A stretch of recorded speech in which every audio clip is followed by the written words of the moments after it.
J'en ai un peu discuté avec ma collègue du PE2A par rapport à ce qu'elle voulait transmettre, et c'est vrai que elle, ce qui l'avait intéressé au départ dans ce projet, c'était bien entendu la résonance des parcours des migrants avec les parcours de ses propres élèves. L'idée que ça donne aussi, bien entendu, de l'espoir, des modèles. Voilà, ça ouvre l'avenir, la perspective de se dire que d'autres sont passés par ces difficultés auparavant, s'en sont sortis, et que toutes ces expériences ont un intérêt, toutes ces expériences peuvent être transmises. Nous, donc en tant que professeur de sciences économiques et sociales et avec mon collègue d'histoire-géographie, ça nous a aussi intéressé de faire participer notre classe de seconde à ce projet, parce qu'on se doutait bien que même si donc eux ne sont pas allophones, ils n'ont pas connu la migration pour la très grande majorité d'entre eux, on se doutait aussi que ça évoquerait aussi des éléments de leur parcours personnel, peut-être de leurs parents, de leurs grands-parents, que ce soit des migrations à l'intérieur du territoire français ou venant de l'étranger. Et ça a été le cas, je crois, mais nous en parlerons. C'était aussi pour nous une façon de leur ouvrir des perspectives, de leur ouvrir, de faire de l'histoire et de la géographie un peu autrement, à partir de cas concrets, d'expériences concrètes, d'histoires de vie, et d'étudier des pays que peut-être les programmes ne prévoient pas toujours d'étudier en détail. Et puis aussi de réfléchir sur soi-même et de devenir aussi un acteur citoyen. Je veux dire, il y a des enjeux aussi de politique actuelle qui entrent tout à fait en résonance directe avec toutes ces questions. Dans les rencontres, il y a eu aussi, il y a eu beaucoup d'émotions, il y a eu aussi pas mal de frustration parfois, je crois, parce que c'est court en fait, 2 heures. C'est souvent apparu comme trop court. Je sais que c'est difficile de faire autrement, aussi bien pour vous que pour nous. Mais pour nous, mais pour nous aussi, caser 2 heures dans un emploi du temps, avec les impératifs des programmes scolaires, ça n'est jamais facile. Mais je pense que cette frustration, elle montre aussi que ça intéresse les élèves, qu'ils ont aussi envie d'échanger davantage. Les lettres, elles sont de ce point de vue-là une excellente initiative. Et puis, je pense que ça donne aussi un potentiel d'échange. La frustration qu'ils ressentent de ne pas pouvoir poursuivre la discussion, ils la poursuivront plus tard avec d'autres, ils retransmettront, et ça donne une énergie extrêmement positive. Voilà, donc on tenait à remercier, bien entendu, les témoins qui sont venus à Montrouge. Et puis Frédéric. Agnieszka Sonik qui témoignait pour la première fois vient cet après-midi, et Mazia Razagui vient cet après-midi aussi. Voilà, il y a eu des témoins d'origine et d'âge très divers. Qui est ici, et Belkacem était malade ce matin. Ouais, j'ai encore des lettres pour Belkacem. Voilà, donc on va d'abord avoir 2 élèves de l'UPE2A qui vont intervenir, et ensuite 3 élèves de la classe de seconde 6 qui ont préparé aussi une petite intervention. Ça sera rapide. Merci beaucoup. Bonjour, je m'appelle Stéphane et je suis élève dans la classe du PE2A, et aussi j'ai eu la chance de participer à ce programme. D'abord, je veux vous remercier pour nous avoir accordé une partie de votre temps pour être venu pour nous raconter vos vies. Je suis arrivé à la moitié de ce programme, mais ce que j'ai écouté m'a apporté beaucoup de choses. Ce que j'ai réalisé après toutes ces histoires, c'est qu'il faut apprécier l'école et la possibilité d'y aller en toute sécurité et gratuitement, parce que j'ai vu d'après vos histoires que vous avez eu beaucoup de mal à aller à l'école ou à poursuivre des études. Par exemple, marcher à pied ou rouler à 2 km en vélo pour y arriver, et du mal à étudier avec le stress pendant la guerre. Il y a aussi autre chose qui m'a marqué, c'est la liberté qu'on a à notre époque et en France, la possibilité de faire tout ce qu'on veut, choses qu'on considère comme une banalité, mais ça n'a pas toujours été comme ça, et il y en a encore de ces situations dans beaucoup de pays dans le monde. Finalement, on doit apprécier la chance qu'on a d'être dans notre pays avec toutes les facilités qu'on a. Je veux que ce projet continue l'année prochaine. Je veux absolument continuer de découvrir des histoires et des cultures différentes. Merci encore une fois pour nous avoir accordé votre temps.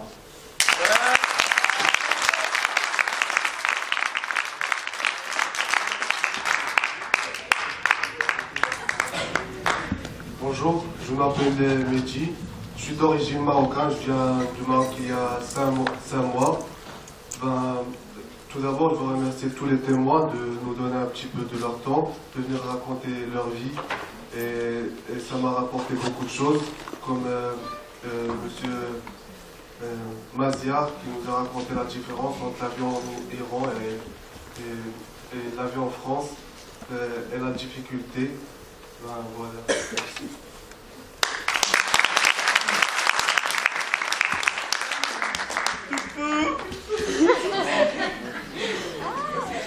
Bonjour, je me présente, je m'appelle Donia, je fais partie de la classe de seconde 6. On a participé à plusieurs de ces interventions.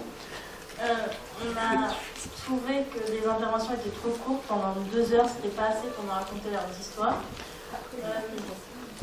On a manqué de diversité, on voulait plus de personnes de plusieurs origines. Et on trouvait que lorsqu'ils parlaient, il les coupait dans leur élan.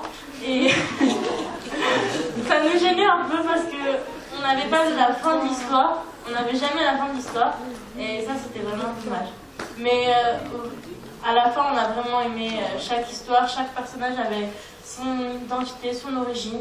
Et une partie des mêmes qu'on nous a raconté.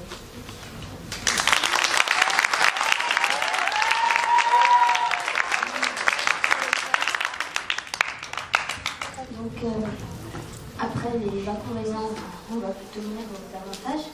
Donc, durant les différentes interventions de 2 heures, nous avons appris la patience et l'écoute.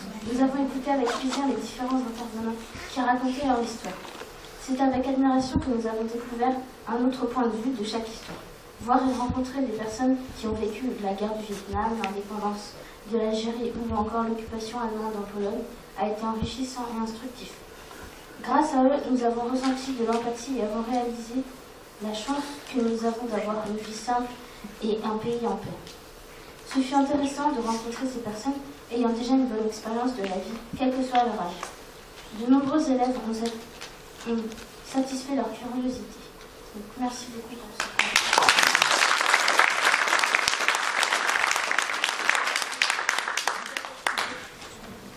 Bonjour à tous. Nous tenions tous à remercier tous les témoins qui nous ont rendu visite au lycée. Nous savons à quel point cela peut être difficile de s'exprimer devant un large public, en plus souvent sur des choses personnelles. Nous tenions aussi à remercier toutes les personnes s'étant investies dans le projet, comme les professeurs Madame Tubiana, Madame Mouzeau et Monsieur Barberousse, mais aussi Monsieur Frédéric Pro, ainsi que toutes les personnes que je n'aurais pas citées. C'était un grand enrichissement personnel que vous nous avez offert. Et merci de votre attention. Au revoir. Merci beaucoup aux professeurs du lycée Maurice Genevois et aux élèves des 3 classes qui m'ont accueilli chez eux, je ne sais plus, au début de l'année. Et merci surtout aux trentaines d'élèves, vingtaine d'élèves qui m'ont écrit, que je viens de... Mais il y en avait une aussi qui a écrit par Internet, auquel vous avez répondu. Ah oui, effectivement. Est-ce que la personne est là? Ah bon? Oui, j'ai répondu justement et j'ai envoyé même au professeur pour expliquer en quelque sorte ce qu'il voulait savoir en plus. Et grâce à ces lettres que je viens de lire, je constate que même quelques étudiants, quelques élèves d'origine vietnamienne m'ont écrit que leurs parents, leurs pères sont vietnamiens et ils n'ont même pas connu l'histoire de la guerre du Vietnam.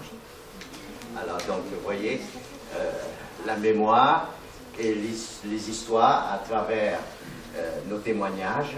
Et je constate en plus que, non seulement pour ce lycée, mais pour d'autres lycées, comment est important de comprendre le français. Sans le français, comment nous pouvons nous communiquer, hein? Sans le français, le véhicule de communication et de dialogue. Donc vous voyez, c'est très important. Je suis venu en France en 1955, je ne comprenais pas bien le français, j'étais en seconde, j'ai dû apprendre. Et finalement, j'ai commencé par être professeur d'anglais et j'enseignais en plus le vietnamien à l'université Olanzo et le droit à Nanterre, mais j'ai été secrétaire général de la commission de terminologie économique et financière du ministère de l'économie et des finances jusqu'à ma retraite en l'an 2001. Et depuis, tous les mois, je reviens encore travailler à cette commission pour enrichir la langue française, trouver d'autres mots, des mots nouveaux pour remplacer les gallicismes, les termes impropres et tous les termes anglo-saxons qui envahissent notre pays. Donc, par le français, qu'il faut absolument que nous essayions de nous unir et d'apprendre à employer en français correct et éviter les gallicismes, alors que je suis un amoureux de la langue de Shakespeare, vous voyez, je suis pour le multilinguisme, mais c'est tellement important de tout professeur devrait être professeur de français. Mais merci à tous pour votre contribution. Pour moi, ça a été un support très intéressant pour faire l'histoire un peu différemment avec les élèves à partir des témoignages. Et on a pu revenir sur l'histoire de pays sur lesquels on a beaucoup d'a priori très souvent, et notamment l'Iran. On a pu approfondir l'histoire de l'Iran, ça m'a semblé intéressant avec les élèves. J'espère que ça les a intéressés, ça leur a plu.